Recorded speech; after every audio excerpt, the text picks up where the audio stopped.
First phase of Indian national movement तो आपने देख रखा होगा। यस, इसका वीडियो ऑलरेडी अपलोडेड है। फर्स्ट फेज तब था जब मॉडरेट्स कांग्रेस के मेन मेंबर्स थे।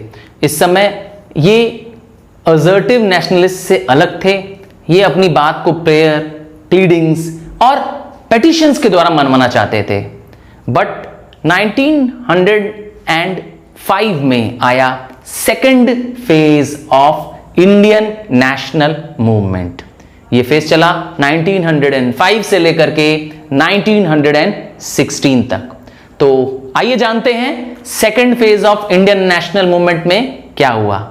सो hello and Jai Hind, welcome once again to your own channel sir Tarun Rupani. और आज आईसीएससी क्लास 10th 2022 का ये चैप्टर बुलेट की स्पीड पे हम करने जा रहे हैं।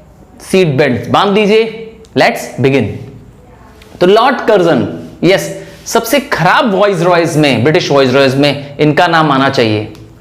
बहुत ही कबाड़ा आदमी थे Lord Curzon. Announced the partition of Bengal 1905।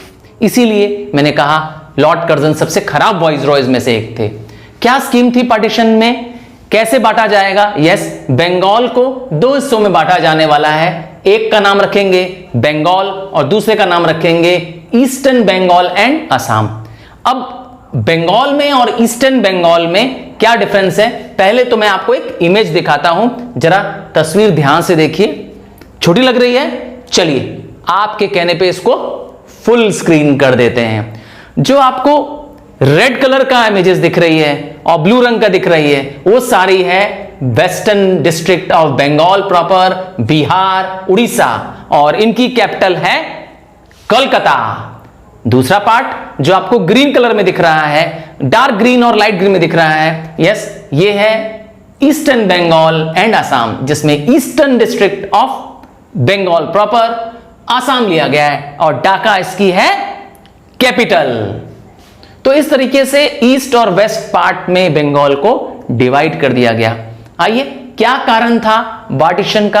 अब जानते ही अंग्रेज तो बहाना बनाएंगे, वो तो मानेंगे नहीं कि हम देश को बंटवाना चाहते थे, देश में लड़ाई करवाना चाहते थे हिंदू मुसलमानों में, वो तो कभी एक्सेप्ट करेंगे नहीं। उन्होंने क्या रीजन दिया? तो according to British rulers, administrative necessity, yes, एक कीवर्ड है, याद कर लीजिए, administrative necessity was the reason for partition and Bengal, yes, Bengal was too big to be efficiently controlled by a single provincial government। एक provincial सरकार इतने बड़े राज्य को यस मैनेज नहीं कर पा रही थी। ये तो हो गया ब्रिटिश का रीजन।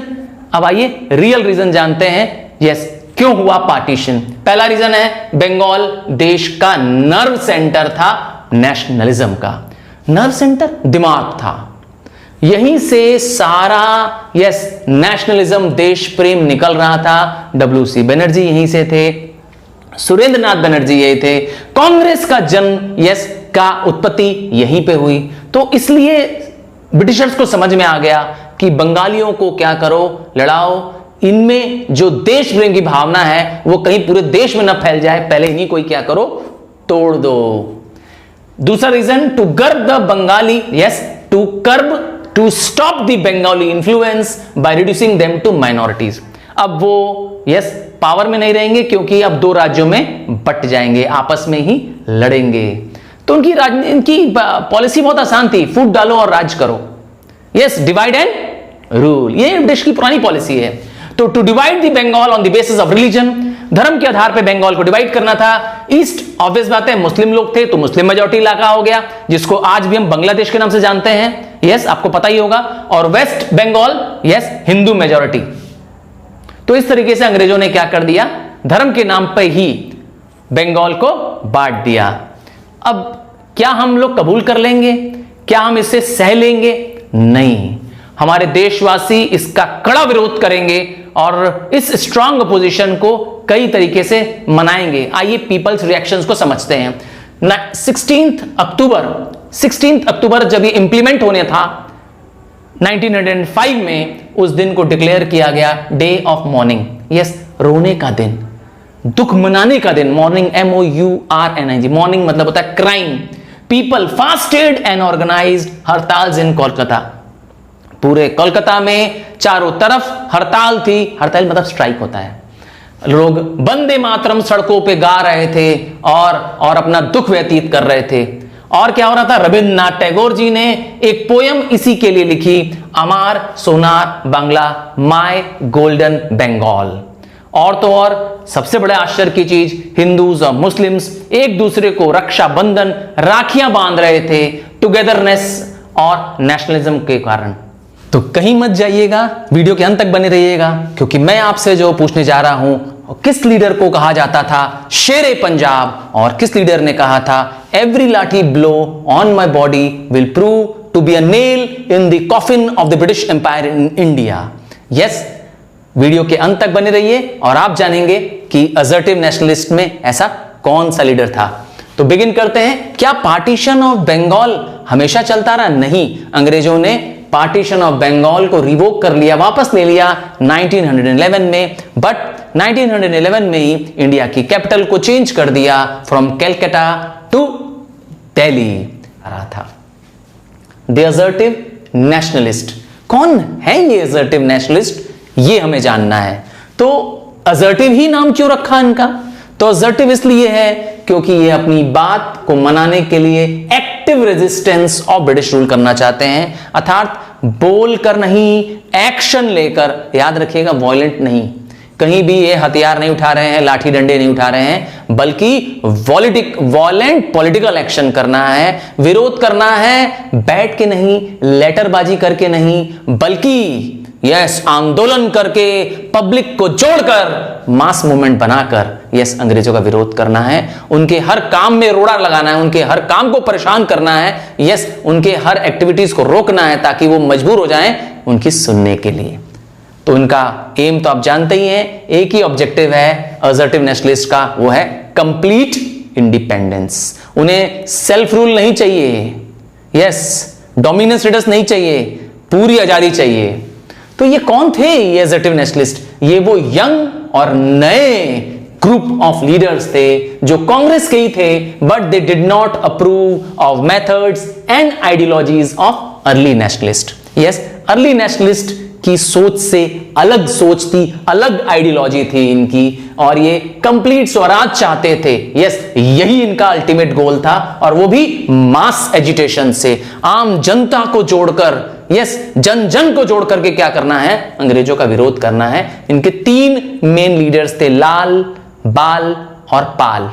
लाल लाला लाजपत राय, बाल बाल गंगाधर तिलक एंड पाल बिपिन चंद्र पाल। आइए, causes for the rise of the assertive nationalist.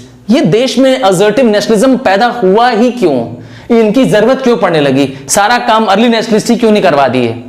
तो अर्ली नेशनलिस्ट खुद फेल हो गए थे, उनके मेथड्स इनएडुकेट थे, क्योंकि प्लीडिंग, प्रेयर, पेटिशंस के बावजूद अंग्रेज उनका कुछ सुन नहीं रहे थे। तो जरूरत पड़ी, यस जब आप मेरी प्यार से नहीं सुनोगे तो धमाका तो करना ही पड़ेगा।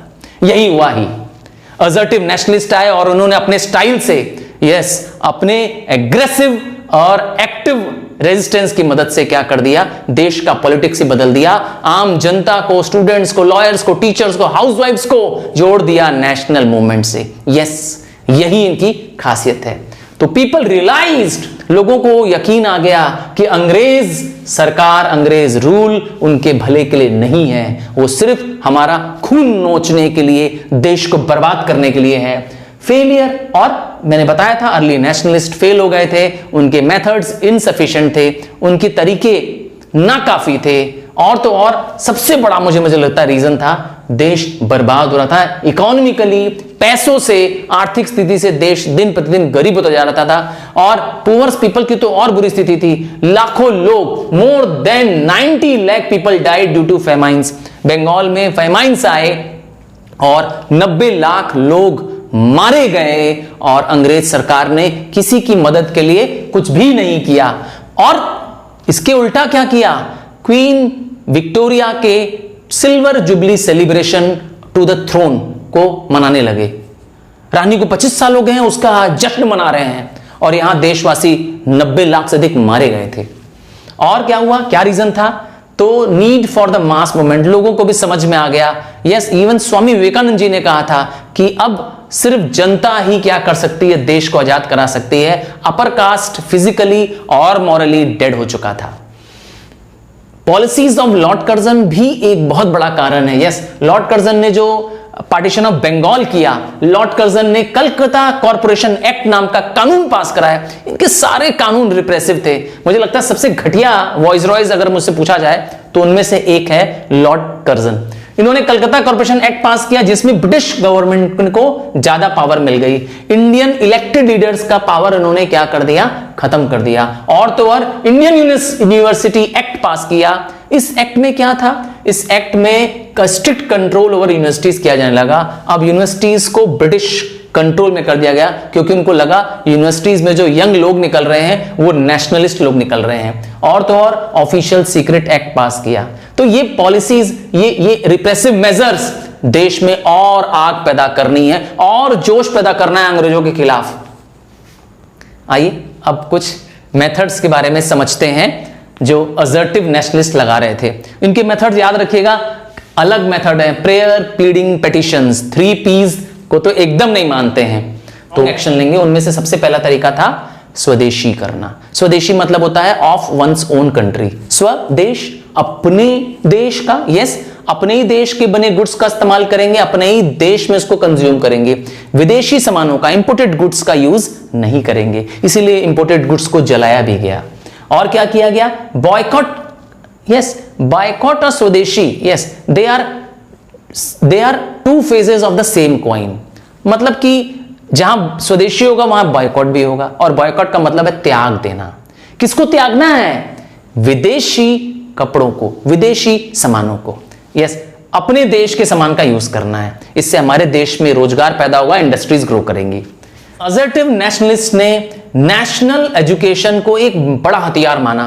उन्होंने large number of national schools खोले क्योंकि विदेशी स्कूल वेस्टर्न एजुकेशन दे रहे थे, इंडियन कल्चर पे नहीं काम कर रहे थे। तो उन्होंने नेशनल स्कूल्स खोले। उनमें Bengal national college at Kolkata खोला। डीएवी ने पंजाब में डीएवी मूवमेंट शुरू किया जिसके तहत बहुत सारे स्कूल्स एंड कॉलेजेस खोले डीएवी में। शायद आपके भी शहर में, यस, जहां आप रह रहे हैं, पता करिएगा डीएवी कॉलेज या स्कूल है कि नहीं है। मैं बनारस की बात करता हूं। यस, बनारस में डीएवी स्कूल और डीएवी कॉलेज दोनों है बनारस में। तो यस, वो मूवमेंट चला। आज तक देखिए क्या है, उसके स्कूल्स खुले हुए हैं। और इनका विरोध करने का यस लास्ट मेथड क्या है, पैसिव रेजिस्टेंस। पैसिव रेजिस्टेंस मतलब होता है हम हथियार नहीं उठाएंगे, हम लड़ाई नहीं करेंगे, हम लाठी नहीं मारेंगे, बट यस नॉन वायलेंट होने के बावजूद विग्रस पॉलिटिकल एक्शंस करेंगे। अपने जोश जुनून के साथ अंग्रेजों का विरोध करेंगे, नॉन कोऑपरेशन करेंगे। यस, ब्रिटिश लॉ कोर्ट्स में नहीं पार्टिसिपेट करेंगे, बच्चे स्कूल नहीं जाएंगे, हम टैक्सेस जमा नहीं करेंगे। तो अंग्रेजों का किसी तरीके से क्या करेंगे, सहयोग नहीं करेंगे। तो इनके एक्शंस, यस, पॉलिटिकल एक्शंस क्या थे, बहुत स्ट्रांग थे। इसीलिए असर्टिव नेशनलिस्ट क्या रिजल्ट भी बहुत अच्छा आया। Prominent leaders of assertive nationalist, बाल गंगाधर तिलक महाराष्ट्र के थे ये, और इन्हें कई बार बोला गया है फादर ऑफ असर्टिव नेशनलिज्म। इनकी विचारधारा अर्ली नेशनलिस्ट से नहीं मिलती थी, इसीलिए इन्होंने क्या किया, यस, असर्टिव नेशनलिस्ट का साथ दिया। तिलक जी ने ही स्लोगन दिया था, स्वराज मेरा जन्मसिद्ध अधिकार है और इसे मैं लेकर रहूंगा। और इन्होंने कई सारे अखाड़ा, हाँ, जहां पर लोग कुश्ती उस्ती करते हैं, देखा होगा आपने, है ना। और लाठी क्लब शुरू किया, किस लिए, ताकि लोग फिजिकली फिट रहें मुकाबले के लिए। और क्या किया इन्होंने, गणपति फेस्टिवल शुरू किया। यस, गणेश जी का फेस्टिवल शुरू किया महाराष्ट्र में, जो आज भी बड़ा पॉपुलर है। और क्यों किया, टू स्प्रेड नेशनलिस्ट आइडियाज, देश प्रेम जगाने के लिए। और क्या शुरू किया, ही ग्लोरीफाइड शिवाजी, इन्होंने शिवाजी का प्रचार प्रसार किया, नाम रोशन किया। और क्या किया, शिवाजी फेस्टिवल मनाने लगे ताकि लोगों में एनकरेज हो सके, महाराष्ट्र के लोग, देशवासी ये जान सके कि कैसे हम लोग ने क्या किया, मुगलों के साथ लड़ाई लड़ी थी। तो देश प्रेम जगाने का एक तरीका था इनका, शिवाजी फेस्टिवल और गणपति फेस्टिवल। इन्होंने 2 न्यूज़पेपर्स लिखे, मराठा और केसरी। यस, आज का क्वेश्चन जिसके लिए आप वेट कर रहे हैं बेसब्री से, आपको बताना है any one book written by the Bal Gangadhar Tilak. Yes, एक बहुत ही प्रोमिनेंट राइटर थे बाल गंगाधर तिलक। तो आपको उनकी एक बुक बतानी है। I know most of you know it, but comment करने से क्यों झिझकते हो? लिखो, इट ज्यादा से ज्यादा क्या होगा, गलत होगा ना तो कोई बात नहीं, मैं ज्यादातर लिखूंगा ना, नो सही होगा तो wow superb right answer. So yes, I am waiting for a comments. Bal Gangadhar तिलक के बाद बिपिन चंद्र पाल। बिपिन चंद्र पाल ये एक छुपे रुस्तम आदमी थे। हां, इनके बारे में मशहूर है कि ये रेवोल्यूशनरी थॉट के फादर थे, नई सोच के फादर थे। इन्होंने ही नेशनल एजुकेशन में बिलीव किया और माना कि नेशनल एजुकेशन होगा तभी देश आजादी पा सकता है। तो देश को आजाद पाने के लिए एजुकेशन को इन्होंने मेन जरिया बताया और इन्होंने कहा कि हम बहुत सारे समाज में बुराइयां हैं उसे मिटाना चाहते हैं, जैसे कास्ट सिस्टम है उसे दूर करना चाहते हैं। ये वुमेन एजुकेशन को बढ़ावा देना चाहते थे और ही वांटेड विडो रीमैरिज। तो बहुत सारे सोशल कॉजेज में पार्टिसिपेट किया बिपिन चंद्र पाल, इसीलिए रेवोल्यूशनरी थॉट्स। अब आते हैं यस आज का क्वेश्चन जो थोड़ी देर पहले भी मैंने आपसे पूछा था वीडियो में। आपको ध्यान होगा कि किसको कहा जाता है शेरे पंजाब, किसने यह कहा था कि मेरे शरीर पर पड़ी हर एक लाठी ब्रिटिश सरकार के राज्य के ताबूत की कील बनेगी, और यह बात सच भी साबित हुई। क्या है किस्सा, पहले किस्सा जानना चाहते हैं? आइए, तो जिन्होंने कहा था पहले उनका नाम बता देते हैं, लाला लाजपत राय। हां, लाला लाजपत राय जी ने ही यह कहा था। क्या हुआ था किस्सा, पहले वो किस्सा बता देता हूं। 1928 में साइमन कमीशन भारत आया। साइमन कमीशन में सातों के सातों मेंबर अंग्रेज थे और इनके लीडर थे सर जॉन साइमन। जब ये लाहौर पहुंचे तो इनका विरोध हुआ और विरोध करने वाले एक बड़ी सी रैली को लीड कर रहे थे लाला लाजपत राय, और वहां पर लाठियों से इनको मारा गया लाला लाजपत राय को, क्योंकि ये लोग साइमन कमीशन का विरोध कर रहे थे। उनको काले झंडे दिखा रहे थे, बस कह रहे थे Simon go back. Lala Lajpat Rai ji इतने घायल हो गए कि वो हॉस्पिटलाइज्ड हो गए और वहीं मरने से पहले उन्होंने ये कहा था। जानते हैं ना, उनकी बात सच भी साबित हुई। 1928 में लाला लाजपत राय जी गुजर गए थे, मर गए थे, बट 1947 में हम आजाद हो गए थे। तो आइए लाला लाजपत राय को याद करते हुए उनके कुछ कंट्रीब्यूशंस के बारे में जानते हैं। तो पंजाब केसरी, शेर पंजाब, ये उनके पॉपुलर नेम है। इन्होंने भी मैगजीन्स लिखी। ये भी एक बहुत ही महान लेखक थे। इन्होंने मैगजीन लिखी, याद रखिएगा इंडिया में मैगजीन नहीं लिखी, यंग इंडिया, ये अमेरिका में लिखी थी magazine, to spread message of Swaraj, देश प्रेम जगाने के लिए। और ही फाउंडेड पंजाबी वंदे मातरम। ये क्या है पंजाबी वंदे मातरम, क्या है ये भी न्यूज़पेपर्स हैं, और एक इंग्लिश न्यूज़पेपर भी शुरू किया। जस्ट सोचिए कितनी ज्यादा भाषा के जानकार थे।